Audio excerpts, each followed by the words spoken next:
Hey, Lemonex here. We're in Somerset County, and we have squirrels coming into a furnace room, and then we found out it's coming through this conduit run here.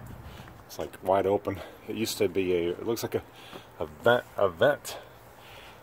cover, and then they made it into like a conduit feed, and it's open, and birds are getting in, and then so I put a squirrel trap adjacent here.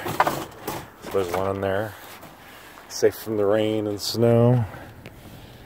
And then we got one inside here. I didn't bring my flashlight. The camera seems to brighten things up a bit. But then it was coming through here. You can see where that was coming through, and then I put I don't have my flashlight here. This room has light. No, this room doesn't have any light. I should shut this door. So I put a cage down here. I got it. So I was very fortunate. So we got him. We got this guy. That's good. You gotta check the traps every day. So I think this will be it. This one might be it.